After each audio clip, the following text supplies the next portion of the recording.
Hello guys. Bugun sizlar bilan SAT reading darsi o'tamiz. Bugungi dars bu awakening questions. Demak, o'tgan darsda biz sizlar bilan supporting questionlar ko'rgandik. Supporting questionlar nima qilardik? Demak, bizga text berardi. Masalan, scientific text yoki literature, shunaqa narsalar, biologiya, fizika, har xil mavzularda. Xo'p, bizda qanaqadir hodisa berardi, fenomenon. Keyin oxirida o'sha narsani researcherlar yo qanaqadir student yo qanaqadir любой bitta odam masalan argue qilardi yo conclusion qilardi yo hypothesis qilardi. Shunaqa narsalar bordi. Va savolda bizda nima derdi? Which finding, if true, would most directly support the student's conclusion? Yoki argument, yoki hypothesis, yoki claim. Shunaqa narsalar bu yerda support derdi. Xo'p, bunda biz butun tekstni o'qib chiqardik va oxirida o'sha joy bo'lardi. Support qiladigan joyimiz. Masalan, conclusionmi, demak oxirida conclusion bo'lishi kerak. Hypothesismi, demak oxirida hypothesize degan joy bor. Argue, argument degan joy bor. Shunaqa narsalardi. O'sha narsani o'qirdik va ma'no jihatdan bizga to'g'ri keladigan bo'lsa, mana bu yerdan bunga to'g'ri, masalan, tekstda berilgan narsani qo'llab-quvvatlaydigan gap bo'lishi kerak. Masalan, nima desa bo'ladi? Masalan, tekstda oxirida conclusion yoki hypothesis aytgan bo'lishi mumkin. 5 × 5 = 25 bo'ladi deb turib. Endi oddiy qilib tushuntirib beraman. Masalan, mana bu yerda conclude desa, argues desa, masalan, bu yoqda 5 × 5 = 25 bo'ladi derdi. Desa, keyin uni support qilish kerak bo'lsa, mana bu ABCDlarga qaraymiz. Qaysi birida mana shu ideyani qo'llab-quvvatlaydi? Masalan, nima deyish mumkin? Masalan, A ni qaraydigan bo'lsak, kara jadvalini mana bu odam o'ylab topgan desa, bu umuman off topic bo'ladi. B ga qaraydigan bo'lsak, masalan, aytish mumkin, mana bu tekstdagi odamlardan tashqari yana boshqa bitta joyda, boshqa davlatda masalan yana odamlar bu narsani, bu hodisani o'rgangan ekan va yana bir researchlar, investigatelar qilgan ekan. Ular conclusionga qaraydigan bo'lsak, 5 × 5 haqiqatan ham 25 bo'lar ekan. Shunaqa narsa bo'lsa, примерно demak, qo'llab-quvvatlaydi, to'g'rimi? Tekstda ham 25 bo'ladi degan, bu yoqda ham 25. Qolgan variantlar qanaqadir boshqa narsalar bo'ladi. Demak, xuddi shunaqa qilib topardik. Weekendda почти shunaqa qilamiz. Bitta joyda chappasini qilamiz, qolgan joyi bir xil. Weekendda demak biz har doimgidek birinchi bo'lib savolni o'qiymiz. Weekendmi? Demak, va nimani weekend qilishimiz kerak? Mana bu yerda students conclusion degan. Bu yoqda o'sha narsani mana bu yerda oxirida bo'lardi. Support yo weekend qiladigan joyimiz. Bu yoqda students argues degan. Bu yoqda conclusion, bu yoqda argues degan. Uncha farq qilmaydi. Demak, joy topa olar ekanmiz. Xuddi supportdagidek birinchi bo'lib topa olamiz. Keyin xuddi supportdagidek boshidan o'qib kelamiz va biz support qiladigan joyni ko'proq e'tibor bilan o'qirdik. Mana bu joyda weekendmi? Endi ko'proq e'tibor bilan weekend qiladigan joyni o'qiymiz. Xo'p, bu yoqda nima bo'ladi? Boyagi 25 ta aytadigan bo'lsak, mana bu tekstda aytadi. Student argues that deb turib, masalan, 5 × 5 = 25 bo'ladi degan ekan student. Buni weekend qilish kerak. Ya'ni buni deny qilish kerak. Bunaqa bo'lmaydi degan ma'noda. Mana bu yerda masalan variantlarda bitta odamlar masalan boshqa davlatda yana bu narsani sinab ko'rishganda 5 × 5 = 25 bo'lmas ekan, 20 bo'lar ekan degan javob chiqsa, mana shu narsa to'g'ri javob bo'ladi. Weekend degani o'zi, ya'ni support qilishni chappasida, masalan, biror nimani aytsa bu haqiqat emas deb turib olishga o'xshaydi. Bizga qanaqadir bir fakt bersa, o'sha narsani biz weekend qilishimiz kerak. Ya'ni haqiqat emas, boshqa narsa bo'lishi kerak, shunaqa narsa. Xo'p. Demak, xuddi supportda qilgan narsalarimiz faqat oxirida boshqa narsa. Ves tekst o'qiymiz katta e'tibor bilan, chunki bu savol turi oson savol turi emas. Oson bo'lsa ham tekst, qiyin bo'lsa ham qiyin bo'ladi bu savol turi. Bizga kerak joyda ko'proq e'tibor bilan o'qiymiz. Demak, which finding, if true, would most directly weaken the student's conclusion? Student argues deb boshlagan. Mana shu joyda bo'ladi. Conclusionda argument qilib bergan demak. Yaxshi. Mana shuni weekend qilishimiz kerak. Boshidan o'qiymiz.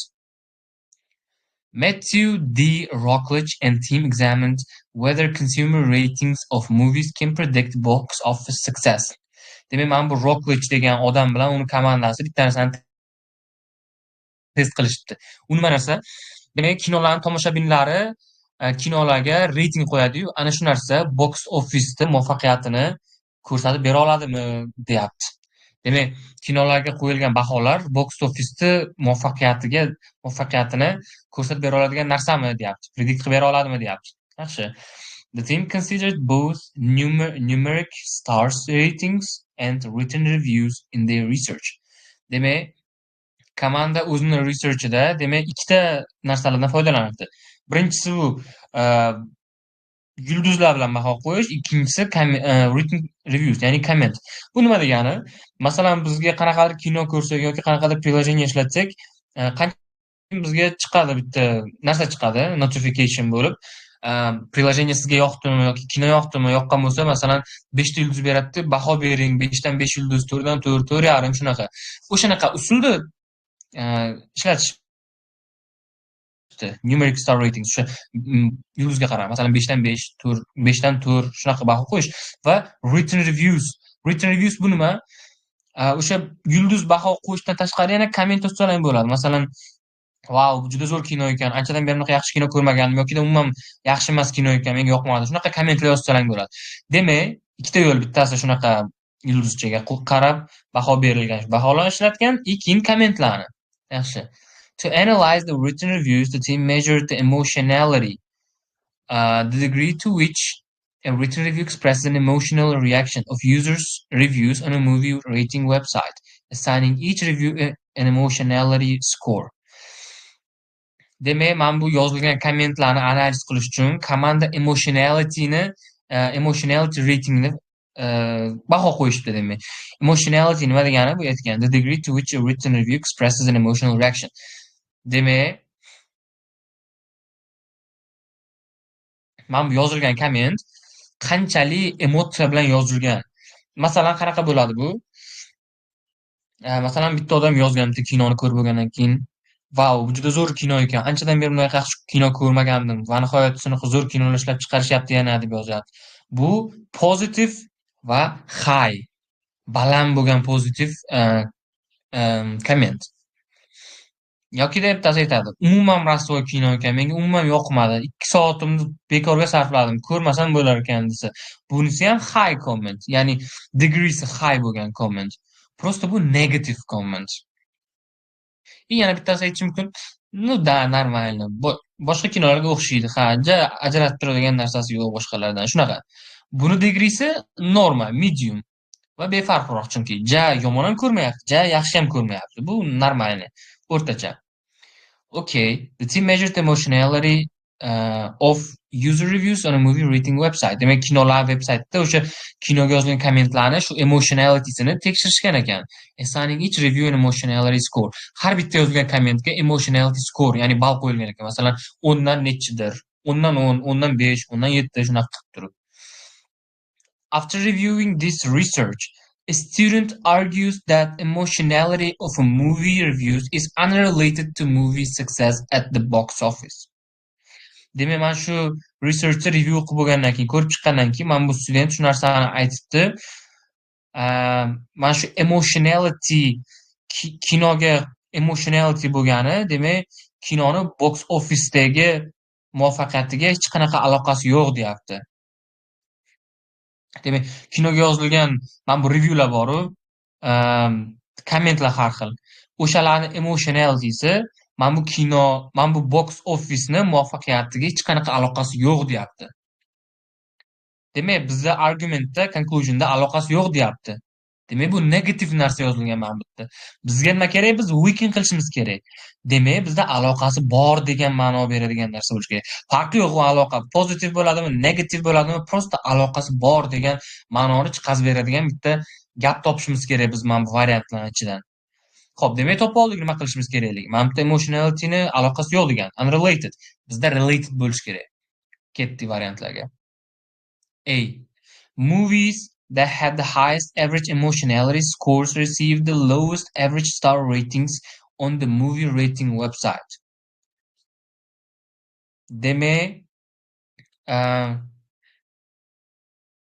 o'rtacha emotionality skorlar, ya'ni ballari eng baland bo'lgan kinolar, mana bu yulduz qo'yadigan ballarda ball bo'yicha eng past ballarni olgan ekan o'sha vebsaytda. Xo'p, bizda demak mana bu star rating bilan emotionality score'ni bir-biriga relationship'ini tipa ko'rsatib beryapti. Bizga bu narsa kerak yo'q. Bu off topic narsa. Bizga mana bu Related degan narsa kerak. Bu star rating umuman aloqasi yo'q bizga. Chiqib ketadi bizdan. B. The average emotionality score of a movie's review was a positive predictor of the movie's box office earnings. Demak, o'rtacha kinoni kommentini o'rtacha emotionality score'i, demak, mana bu box office'ni earninglar, ya'ni ishlab topadigan pulini positive predictor bo'lgan deyapti. Demak, mana shunga bog'liq deyapti. Emotionality score agar qanaqadir bo'lsa, mana buni earninglari masalan yaxshi bo'ladi yoki yomon bo'ladi. Shunaqa deyapti. Demak, o'shani emotional score yaxshi bo'lsa, demak pul topish ham yaxshi bo'ladi deyapti mana buni. Pul topish nima? Bu earnings, bu success. Ikkalasi bitta narsa. Bu yoqda aloqasi bor deyapti. Demak, average emotionality score of movies review was a positive predictor. Demak, mana shu narsa belgilab beradi deyapti mana bu box office earninglarni. Demak, aloqasi bor ekan. Bni qoldirib turamiz. C. More than half of the movies that the team examined received an average star rating of 3 out of 5 stars. Demak, mana bu komanda tekshirgan kinolarni yarmidan ko'pi masalan 5 dan 3 yulduz olgan ekan o'rtacha. Bizda umuman mana bu yulduzli baholash sistemasiga hech nima kerak emas bizga bu narsadan. C ham off topic chiqib ketadi C. D. The movies that were most successful at the box office tended to have high average star rating. Demak, box office eng muvaffaqiyatli bo'lgan kinolar o'rtacha yulduzli baholari baland bo'lgan ekan. Demak, o'rtacha baholar baland bo'lgan ekan. Masalan, 5 dan 4dir, 5 dan 4,5dir. Eng o'rtacha shunaqa bo'lgan ekan masalan. Bu ham bizda off topic narsada, chunki bizda mantiqqa qaraydigan bo'lsak, emotionality score unrelated deyapti. Bizda related deyish kerak. Star ratingga hech qanaqa hint yo'q bu yoqda. Star rating umuman aralashish kerak emas bizga. Demak, star rating borlar chiqib ketdi, bitta mana bu qoldi. Demak, to'g'ri javob B bo'ladi bizda. The average emotionality score of a movie's reviews was a positive predictor of that movie's box office earnings. Demak, qancha pul topishini mana shu narsa belgilab berar ekan, emotionality score. Ya'ni buni muvaffaqiyatini belgilab beradi deyapti. Demak, to'g'ri javob B bo'ladi bizda, guys. Xuddi shunaqa qilib ishlaniladi mana shu weekend savollari. Va yana bitta muhim narsa, weekend savollarni ishlayotgan vaqtda esimizdan chiqmasligi kerak, что biz weekend qilishimiz kerakligi. Chunki juda ko'p o'quvchilar o'zi SAT'da support bilan weekend aralash tushishi mumkin, lekin ko'p support tushadi. Weekend juda kam tushadi, weekend savollar. Shuning uchun ham o'quvchilar ko'proq support savollar bilan ishlaganda weekend savollarini ham support qilishim kerak deb xayol bilan ketib qoladi, xayol o'sha narsaga. Shuning uchun e'tiborli bo'lish kerak, guys. Okay, Kingston ko'ramiz.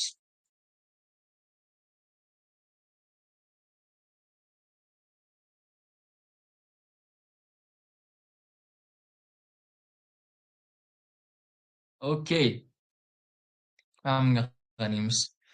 Which finding from Medina and her colleagues' study would most directly challenge the assumption in the underlying sentence? Challenge bu weekend degani. O'z bizda 3 xil adashmasam tushadi, faqat weekend deydi, challenge deydi, keyin undermine deydi. Uchalasi ham bitta narsani bildiradi, anglatadi. Demak, bizda mana bitta underline sentence bor ekan, tagiga chizilgan. Mana shu sentence'dagi assumption'ni, ya'ni taxminni biz weekend qilishimiz kerak. Xo'p, birinchi lekin baribir hammasini o'qiymiz. Bu degani bitta mana bu sentence'ni o'qib qo'yamiz degani emas. Polностью o'qish kerak tekstni. Xo'p, ketdik. Although most songbirds build open cupped nests, some species build domed nests with roofs that provide much more protection. Demak, ba'zi qushlar ochiq, himoyalanmagan uy qurishsa-da, lekin shunaqa qushlar bor ekanki, domed nests deyapti, with roofs, demak tomi bor, ochiq bo'lmagan har xil uylar qurishar ekan boshqa qushlar. Ular yaxshiroq himoya taqdim etar ekan. Ya'ni u yoqda himoyalanish ancha yaxshiroq ekan, osonroq ekan. Yaxshi.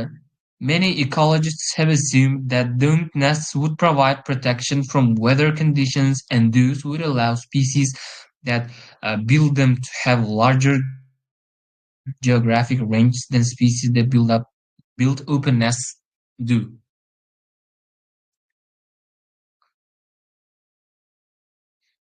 Okay, demak, ekologistlar shu narsani taxmin qilishibdi, что mana bu doomed nests bu degani tepasi katta dumaloq bo'lgan, kupolasi bor bo'lgan nestlar yaxshiroq himoya, har xil ob-havodagi har xil noqulayliklardan yaxshiroq himoya taqdim qilarkan qushlarga. Shuning uchun ham species that build them to have larger geographic ranges. Shuning uchun ham mana shunaqa uy quradigan qushlar geographic range usti ochiq uy quradiganlardan ko'p kattaroq bo'lar ekan. Ya'ni ko'proq joyda shunaqa qushlar bor ekan. Demak, uyini yopadigan, mana bu dom uy quradigan qushlar ko'proq joylarda bor. Chem mana bu usti ochiq uy quradigan qushlardan ko'ra. To evaluate this assumption, a research team led by evolutionary biologist Eliana Medina analyzed data for over 3,000 species of songbirds. Demak, mana shu taxminda evaluate baholash uchun mana bu komanda 3000 ta mana bu songbirds, ya'ni qo'shiq aytadigan qushchalarni datasini tekshirgan ekan. Xo'p, bizda mana bu underlinedda nima degan? Underlined sentence'da aytgan, что mana bu doomed nestlar, ya'ni shu doomed nest usti yopiq uylar, inlar qushlarga yomon ob-havolardan himoya qilib berar ekan. Va bu narsa shu narsa tufayli mana shu usti yopiq uy quradigan qushlar ko'proq joylarda bor. Mana bu usti ochiq uy quradiganlardan ko'ra. Demak, shu narsani weekend qilishimiz kerak. Bunda nima bo'ladi demak? Ikki xil variantim endi. Birinchi taxmin qilib olamiz doim variantlarga borishdan avval. Birinchisi weekend qilishimiz uchun nima deyish kerak?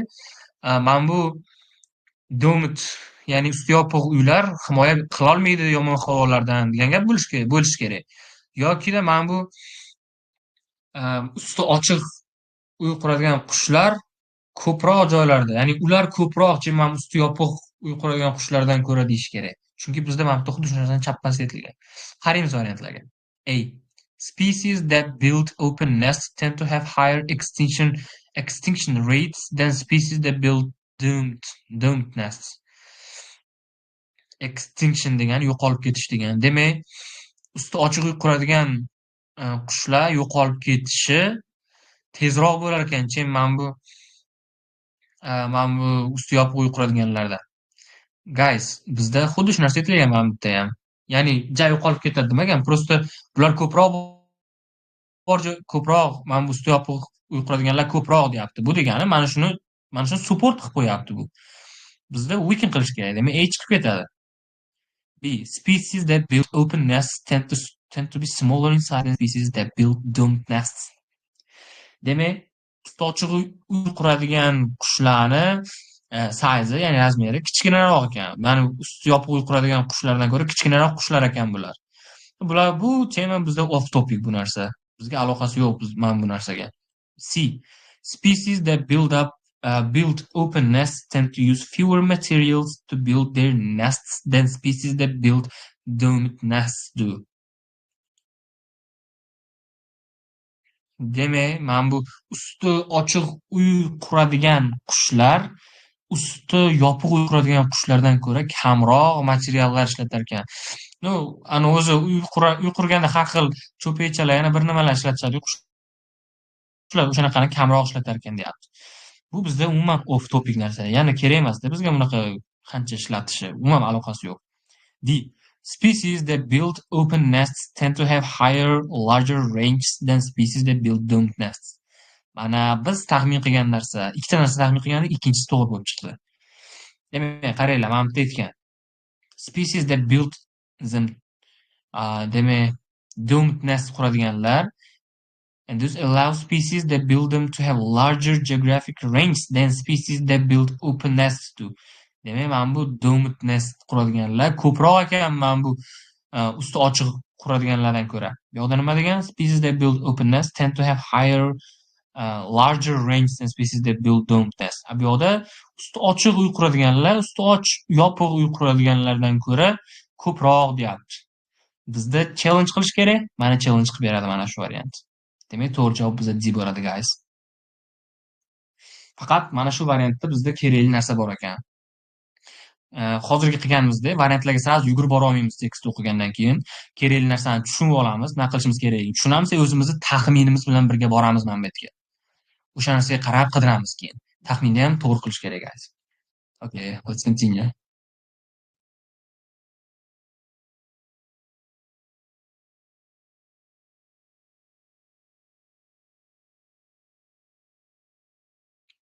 Keyingisiga qaraymiz. Tak. Which finding is true would most directly weaken the underlined claim? Hop. Underlined claim degan, weaken degan. Lekin bu yerda underlined claim yo'qda. Nu claim sal qidirib ko'raylik.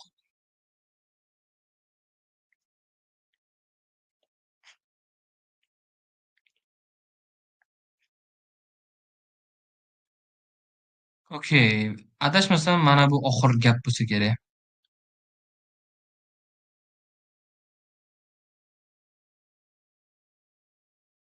Chunki odatda o'zi oxirida bo'ladi va claim mana shu joyda berilganda, suggest deb boshlagan. Okay, o'qib ko'raylik. In the 1970s, a roughly 60,000-year-old piece of hyena bone marked with 9 notches was discovered at the site in western France, once inhabited by Neanderthals. Demak, 1970-yillarda 60 ming yillik bo'lgan hyena bone, ya'ni mana bu hyena degan hayvonning suyagi topilgan ekan. 9 ta notch bo'lgan ekan. Notch menimcha qirilgan joyi adashmasam. Was discovered at site in western France. Demak, Fransiyada topilgan ekan o'sha suyak va o'sha joyda, ya'ni mana shu suyak topilgan joyda neandertallar yashagan ekan. O'sha vaqtlar 60 ming yillar avval. Although many believe that only modern humans developed systems for notating numbers, one archaeologist asserts that this artifact may be a sign that Neanderthals also recorded numerical information. Demak, ko'pchilik faqat zamonaviy, ya'ni hozirgi odamlar raqamlar sistemasini, masalan, hozir raqamlar bilan sanaymiz, yana bir nimalar qilamiz shu raqamlar bilan. Shu raqamlar sistemasini hozirgi zamonaviy odamlar o'ylab topgan bo'lsa-da, mana shu topilma, bitta arxeolog taxmin qilgan ekan, mana shu topilma neandertallar ham o'sha vaqtlarda shunaqa raqamli informatsiyalar saqlashda foydalangan ekan, ya'ni shunaqa qilgan ekan deyapti. Raqamli informatsiyadan o'sha vaqtda neandertallar ham foydalangan deyapti. Masalan, devorga chizib, o'yib 1-2 qiladigandek. The notches on the bone are unevenly spaced but approximately parallel, and microscopic analysis reveals that they were made with a single stone tool. Demak, qanaqa joylashganini ko'rsatib beryapman bu notchlarni va mikroskopik analiz shu narsani ko'rsatibdi. Bu notchlar bitta dona toshdan yasalgan qanaqadir tool, ya'ni moslama bilan qilingan ekan. Toshdan qanaqadir masalan o'yadigan narsa yasagan bo'lishi mumkin. O'sha narsa bilan qilishgan degan taxmin qilgan ekan, ko'rsatgan ekan. According to the archaeologists, this suggests that the notches were all made at one time by one individual as a means of counting something. Demak, bitta arxeolog aytgan ekan, mana shu narsalar hozirgi o'rgangan, bilgan, ko'rsatilgan narsalarga qaraydigan bo'lsak, shu narsa ko'rsatdiki, mana bu notchlar hammasi bitta vaqtda bitta odam tomonidan qilingan ekan va u nimadir sanash maqsadida qilingan ekan. Xo'p, bizda weekend qilishimiz kerak. Demak, mana bitta xuddi shu narsalar bitta vaqtda bitta odam tomonidan sanash uchun qilingan deyapti. Demak, bizda shuni weekend qilishimiz kerak. Masalan, qanaqa weekend bo'lishi mumkin? Bitta emas, boshqa odam, bir nechta odamlar tomonidan qilingandir. Bir vaqtda emas, boshqa har xil vaqtda qilingandir yoki counting something, ya'ni sanash uchun emas, boshqa narsa uchundir. Okay, qaraymiz guys. A.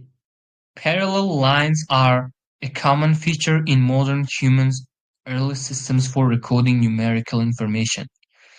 Demak, parallel liniyalar bu zamonaviy odamlarni eng birinchi o'ylab topilgan mana bu numerical ishim boru, u zamonaviy odamlar o'ylab topgan bu narsani degandi. O'sha narsani eng birinchi vaqtlarda boshida o'ylab topganda, boshidagi forma shunaqa bo'lgan ekan deyapti. Hop, birinchidan bu narsa mana bu underline portion emas, teparoqqa bog'liq. Va biz bu narsani weekend qilmayapmiz, ham off topic narsa demak bu. Chiqib ketdi. B. More than 9 approximately parallel notches made with different stone tools are present on another artifact found at the site in western France. Demak, 9 tadan ko'p bo'lgan parallel notchlar bo'lgan boshqacha yana bitta toshli qanaqadir moslama tomonidan qilingan yana bitta shunaqa artefakt topilibdi Fransiyaning boshqa bitta joyida. Xo'p, bu yoqda biz 9 ta qilingani haqida gaplashyapmiz, va boshqacha tosh bilan deyapti. Bu 9 tadan ko'p deyapti. Off topic ketib qolgan guys. Underline portionda bunaqa narsa yo'q. C. It would have taken careful effort to make evenly spaced lines on bone with the stone tools typically used by Neanderthals. Demak, bunaqangi darajada mana bu linelarni chizish uchun Neandertallar o'sha stone toollarni juda ham ehtiyotkorlik bilan ishlatgan bo'lish kerak ekan, o'sha Neandertallar shu narsalarni. Demak, juda ham yaxshi chizilgan ekan-da.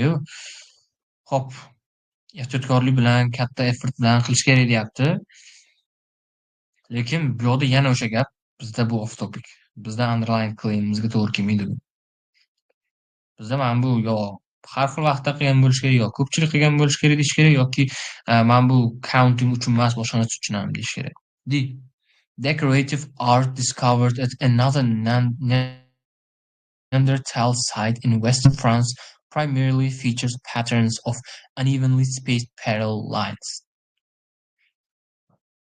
Xo'p, unevenly spaced parallel lines bizda mana bu narsa xuddi shunaqa. Decorative art discovered in another Neanderthal site in western France. Xuddi o'sha joyda, yana bitta boshqa Neandertal yashaydigan joyda shunaqa topilibdi. Decorative art deyapti, lekin bu yoqda qaranglar guys. Decorative art deyapti, lekin bunda ham xuddi shunaqa narsalar bor. Unevenly spaced parallel lines. Bu yoqda ham xuddi shunaqa narsa bor. Demak, nima degani bu? Mana bu bitta sanash uchun degandi. Mana bitta decorative art. Demak, faqat sanash uchun emas, ularda mana bu artlar uchun ham, decorative artlar uchun ham xuddi shunaqa narsalar qilingan deyapti bizda. Demak, bu bizda weekend qilib beryapti guys. Demak, javob D bo'ladi bizda. Mana bitta aytgan as a means of counting something, nimadir sanash maqsadida qilingan deyapti. Bu yoqda decorative art uchun qilingan topilyapti deyapti. Ya'ni decorative art uchun qilinmagan, decorative art topilgan, o'sha artda xuddi shunaqa featurelar bo'lgan, ya'ni unevenly spaced parallel lines, shu parallel masalan mana bunaqa liniyalar bo'lgan deyapti. Tipa shunaqa. Ular chiroyliroq qilgan. Demak, xuddi shunaqa qilib toparkanmiz guys javoblarni. Yana bir ikkitalarni ko'rib qo'yamiz. Mana bu bitta. Bu weekend savollar sal kamroq va topish ham sal qiyinroq bo'ladi o'zimning. Okay, qaraymiz guys. Which finding from Dr. Wang and Dr. Lewis research would, if true, would most directly weaken their claim? Demak, weaken qilishimiz kerak. Qaraymiz. Question number 12. Sunflower seeds. Men bu narsani o'qib o'tirmayman, chunki bu scientific nomi bularni. Mana bu sunflower seeds. Okay. Sunflower seeds are known for their high vitamin E content and beneficial fatty acids.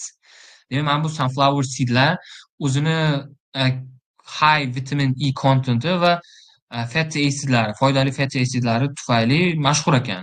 Demak, vitamin A kontenti baland ekan va beneficial fatty acid shunaqa foydali fatty acidi bor ekan. Shu narsa uchun mashhur ekan. Yaxshi. However, they also contain oxalic acid, which can contribute to kidney stone formation, and trypsin inhibitors, they can hinder protein digestion. Okay. Lekin ularda oxalic acid degan narsa ham bor ekan, which can contribute to kidney stone formation. Demak, mana bu kidneyda tosh yig'ilishini qilib berar ekan, ya'ni tosh yig'ib qo'yar ekan mana bu oxalic acid. Bu juda yomon narsa. Mana bu boshida bizda foydali tomonlarini aytdi. Baland vitamin A kontenti bor, foydali fatty acidlar bor. Uje mana bitta zararlari ketyapti. Kidneyda masalan tosh yig'ar ekan deyapti mana bu. Undagi bor yana bitta narsa, oxalic acid. And trypsin inhibitors that can hinder protein digestion.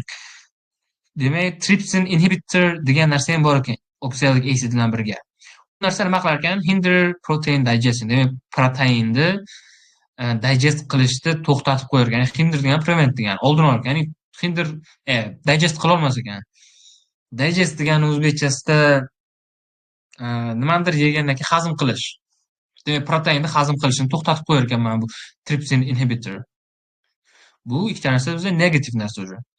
In a research article, Dr. Wang and Dr. Liu from Zhejiang University in China claimed that soaking sunflower seeds in warm water can reduce these compounds, improving their nutritional benefits.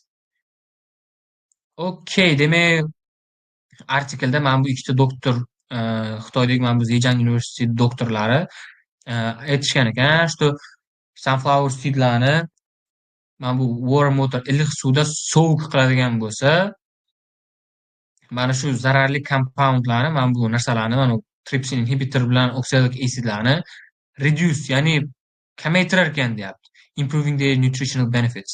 Va bu kamaygandan keyin mana bu uni foydalari ko'payadi deyapti. To'g'ri. Xo'p, bizda nima bo'lish kerak? Weekend qilishimiz kerak. Demak, nima degani bu? Qanaqa bo'lishi mumkin? Taxmin qilib ko'ramiz. Demak, bularni iliq suvda sovuq qiladigan bo'lsa, mana bu zararli narsalari, ya'ni zararli compoundlari kamaymasligi kerak. Va mana bu nutritional benefitlar ham ko'paymasligi kerak. Taxminan shunaqa bo'lishi kerak. Xo'p.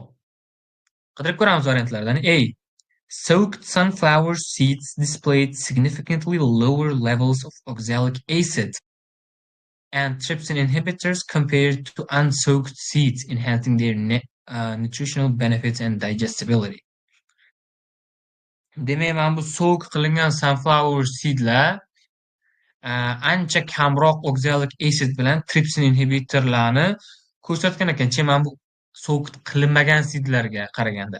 O'sha soak qilinganlar o'zini nutritional mana bu foydalari va hazm qilish jarayonini ancha yaxshilab bergan ekan, enhancing deyapti. Bu nima qilib beryapti guys bizda? E'tibor bersalaring, bu bizda mana bu gapni qaytaryapti. Demak, support qilib beryapti bu bizda. Bu mana bu fakt bizda hozir support qilib qo'yyapti. Demak, bu bizda noto'g'ri guys. Chunki bu support qilib beryapti bizda. Xo'p, bunga qaraymiz. Soaking sunflower seeds in warm water increased their overall vitamin E content and the bioavailability of fatty acids, but did not have significant effect on oxalic acid and trypsin inhibitor levels.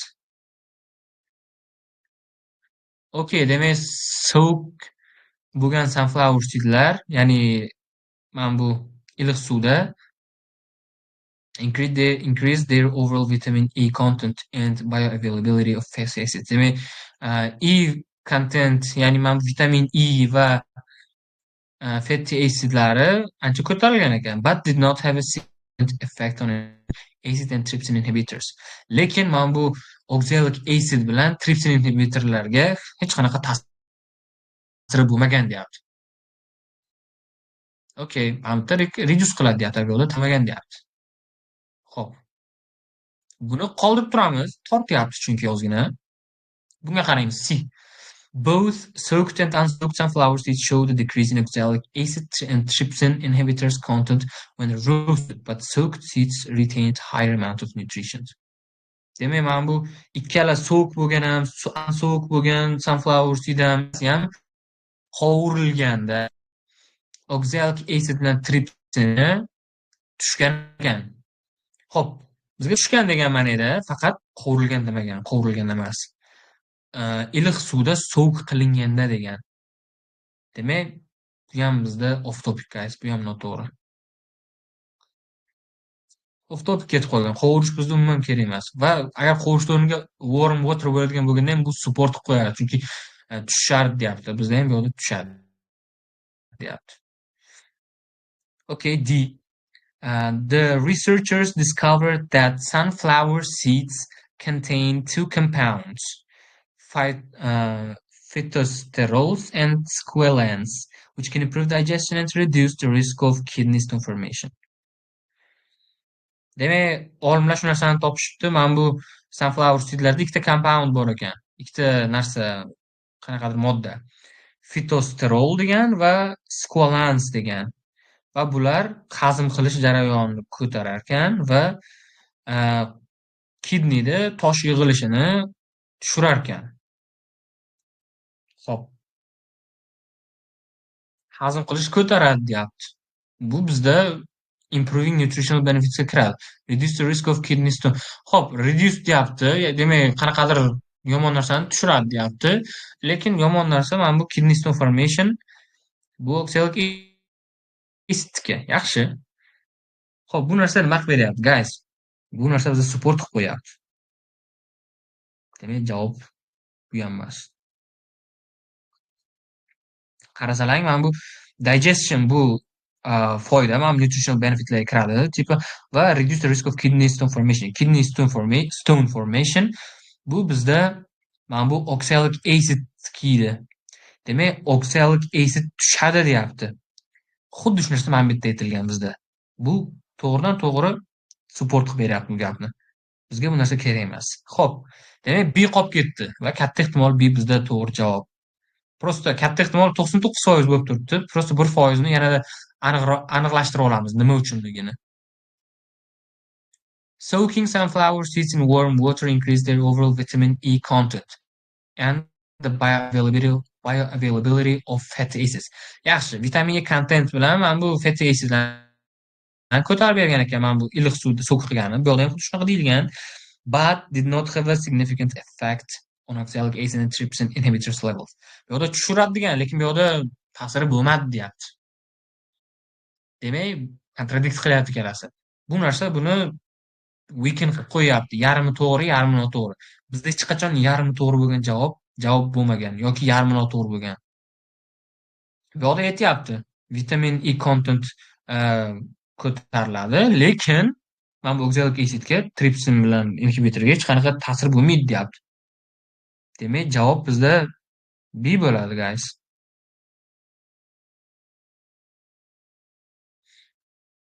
Javob B ekan.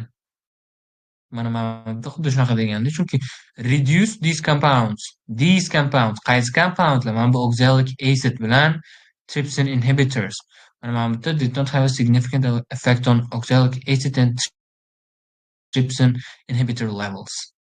Bu yerda tushib ketish kerak degan bu yerda, lekin tushmagan. Demak, guys, javob B bo'ladi. Okay. Hamga qaraymiz, guys.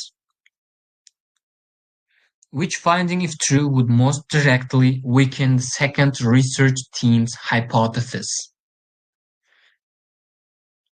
Demak, ikkinchi research komandani hypothesisini biz hozir weaken qilib berishimiz kerak. Ikkinchisi qayerda yozilgan? Demak, mana bu yerda aytilgan. Hypothesis shu narsani belgilab qo'yaylik o'zimizga. Okay, ketdik, o'qiymiz boshdan. Water flowing around an obstruction creates vortices. Mana bu vortice bo'lishi kerak. Water flowing around an obstruction creates vortices, patterns of swirls of varying sizes. Demak, mana bu abstractionlarni qanaqadir bir suvda qanaqadir bir narsalar bo'ladi. Masalan, toshlar yoki qanaqadir toshlardan tashkil topgan kichkina qoyachalar, o'shanaqa abstractionlar atrofida water flowing, demak, suv oqimi creates vortices, patterns of swirls. Demak, suvni qanaqadir chayqalishlarini keltirib chiqar ekan. Har xil sizelarda, demak, razmerlarda. By detecting these vortices, fish can determine the size and position of the obstruction. Demak, mana shu vortislarni, demak, mana shu suvni har xil chayqalishlar, shunaqa narsalarni aniqlaganda baliqlar mana bu obstructionlarni qayerda joylashganini va qancha kattaligi yoki qancha maydaligini aniqlay olar ekan mana bu baliqlar. Demak, vortislarga qarab, mana bu abstractionlarni qayerda joylashgan va qanaqa kattalikdaligini aniqlab olar ekan. Testing by Yuzo R. Yanagisuru, Otar Akanyete, and James C. Liao, using models of three head shapes: narrow, low ratio of width to length, intermediate, and wide, high ratio of width to length, show that for medium-sized vortices, fish with wide heads would be least able to distinguish between vortices and general turbulence in the water. Okey, mana bu 3 ta olim tomonidan o'tkazilgan testga qaraydigan bo'lsak, ular 3 ta model ishlatishgan ekan. Using models of three head shapes. Ya'ni qanaqa? Narrow, intermediate, and wide. Demak, bittasi narrow, sal ingichkaroq, keyingisi o'rtacha, keyingisi keng bo'lgan. Demak, ishlatishgan ekan. Show that for medium-sized vortices, fish with wide heads, demak, bu baliqlarni boshlari ekan. Narrow, intermediate, and wide. Medium-sized vortices, demak, vortislar o'rtacha bo'lsa, juda katta emas, kichkina ham bo'lmasa, fish with wide heads would be least able to distinguish between vortices and general turbulence in the water. Demak, wide headli, ya'ni keng kallali baliqlar would be least to distinguish between vortices and general turbulence in the water.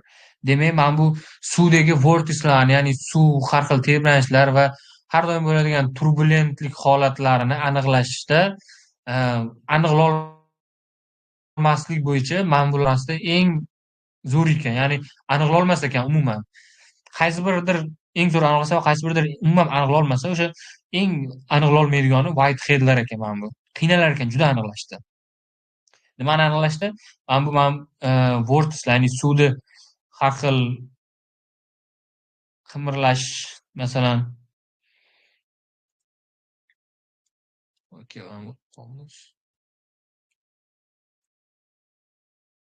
demak, suvdagi har xil tebranishlar va turbulentность shu narsani aniqlay olmas ekan, ikkalasini.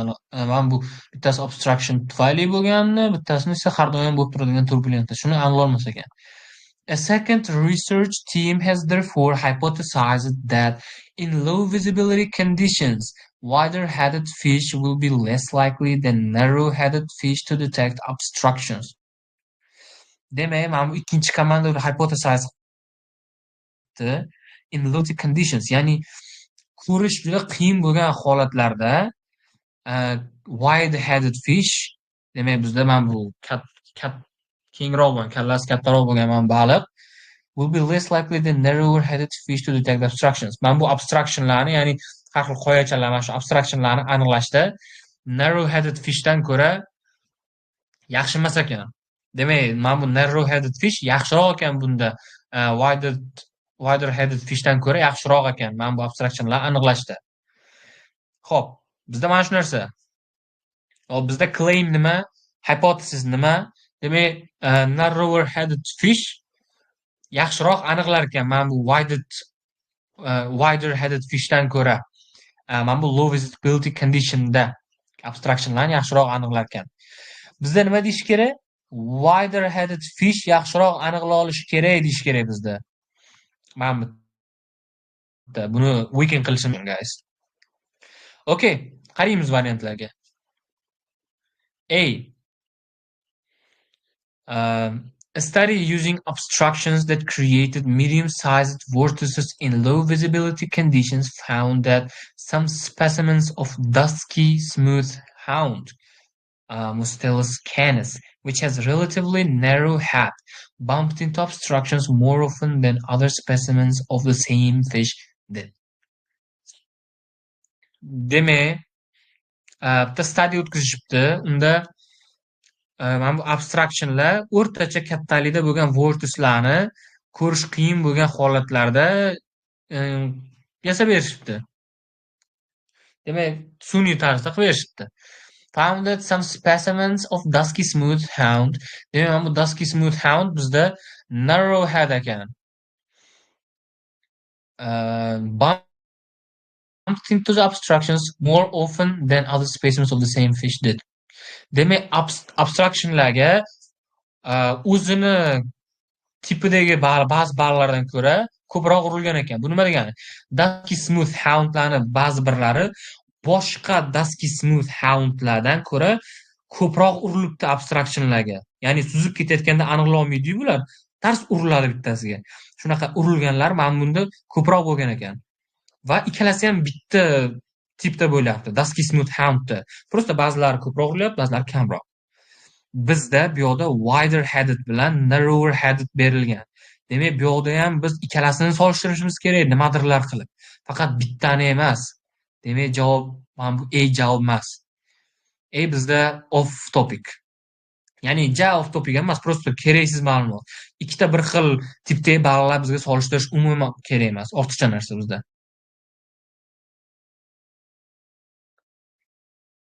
Okay, Kingston qaraymiz. B.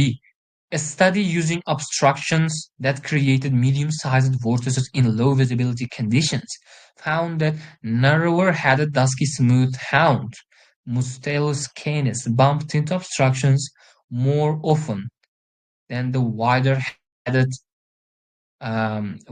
Bristol mouse.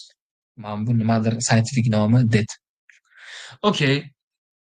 Yana boyagidaqa bizda ko'rish qiyin bo'lgan holatlarda abstractionlar, demak, o'rtacha size'da bo'lgan vortislarni yaratishibdi va o'shanaqa holatda narrower headed dusky smooth, demak, narrow head ekan, bumped into obstructions more often than the wider headed Bristol smooth did.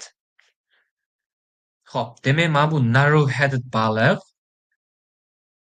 abstractionlarga ko'proq urilgan ekan. Chin mana bu wider headeddan ko'ra. Bu nima degani? Mana bu narrow headed baliq abstractionlarni aniqlashda wider headeddan ko'ra yomonroq ekan. Demak, wider headed mana bu Bristol mouse yaxshiroq aniqlar ekan abstractionlarni. Shuning uchun ham kamroq urilar ekan. Mana bu narrow headed bundan ko'ra yomonroq aniqlar ekan. Shuning uchun ham ba'zilarini ko'rmay qolib ko'proq urilar ekan abstractionlarga. Demak, bizda nima degandi?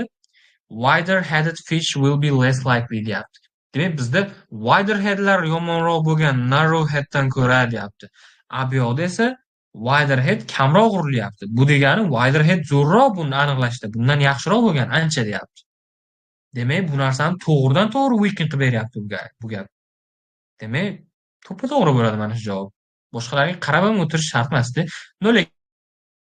Lekin 100% ishonch hosil qilish uchun qaraymiz boshqalarga. Xo'p. C. A study using obstructions that created medium-sized vortices in low visibility conditions found that the narrower-headed dusky smooth hound bumped into the obstructions just as often as the wider-headed Bristol mouse did. Demak, o'sha ko'rish qiyin bo'lgan holatlarda yana boyaga abstractionlar bir xil o'rtacha bo'lgan vortislarni yaratishgan va o'sha joyda narrower-headed baliqlar bilan wider-headed baliqlar bir xil tarzda, ya'ni bittasi necha marta urilgan bo'lsa, nargisi ham xuddi shuncha urilgan deyapti. Xo'p. Bu nima desa bo'ladi, bu to'g'ri kelmaydi emas. Bu ham to'g'ri keladi mana bu narsani weekend qilgani. No, bitta narsa, buni sarqqa belgilab qo'yinglar. Bu noto'g'ri javob emas. Bu ham weekend qilib bera oladi mana bu gapni. Lekin mana bu B bilan Cni solishtiradigan bo'lsak, B ancha kuchliroq tarzda weekend qilib beryapti. Chunki bu yoqda mana bu yerda hipotezis bor bizda. O'sha hipotezisni to'g'ridan to'g'ri 180 gradus chappa narsani aytib beryapti mana bu Bda bizda. Srazu aytyapti. Mana bu wider headed emas. Wider headed mana bu yerda yomonroq aniqlaydi deyapti. Bu yoqda xuddi shuni chappasini aytyapti. Wider headed yaxshiroq aniqlaydi deb turib. Bu 100% impactli-da. 180 gradusda chappa qilib beryapti gapni. Demak, to'g'ridan to'g'ri 100% eng kuchli tarzda weekend qilib beryapti. Ammo mana bu yerda esa ikkalasi bir xil deyapti. To'g'ri, bu ham weekend qilyapti mana bu gapni. Lekin mana bunga nisbatan kuchsizroq weekend qilib beryapti. Bunisi aynan zo'rroq bo'lgan bundan ko'ra. Bu yoqdagi noto'g'ri demayapti. Ikkalasi ham bir xil deyapti. Ammo bu ikkalasini solishtiradigan bo'lsak, mana buni weekend qilib berishda mana bu B javob ancha kuchliroq bo'ladi C dan ko'ra. Chunki bu to'g'ridan to'g'ri chappa qilib berdi gapini. Bu to'g'ri, srazu weekend qilib beradi. Mana bu yerda esa ikkalasini balans qilib beryapti. U uncha emas. Lekin ikkalasi ham weekend qildi. B kuchliroq weekend qildi. D. A study using obstructions that created medium-sized vortices in low visibility conditions found that Bristol smooth mana bu scientific nomi, which has a relatively wide head, bumped into more than half of obstructions. Demak, mana bu low visibility, ya'ni ko'rish qiyin bo'lgan holatlarda Bristol smooth degan baliq, ya'ni whitehead bor ekan, whitehead baliq ekan. Abstractionlarni, nechta abstraction bo'lsa, o'shani yarmidan ko'piga urilgan ekan.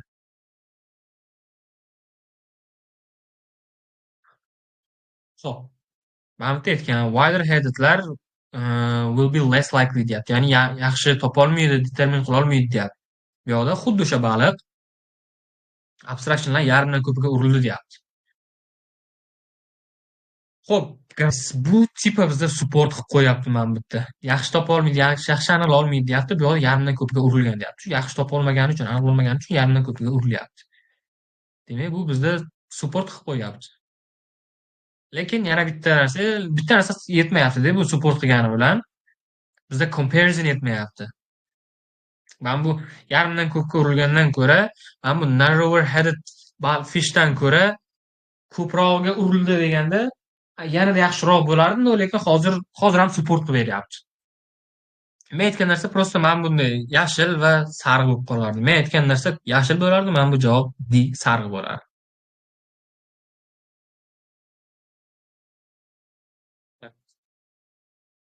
Demak, shunaqa bo'lar ekan javoblar.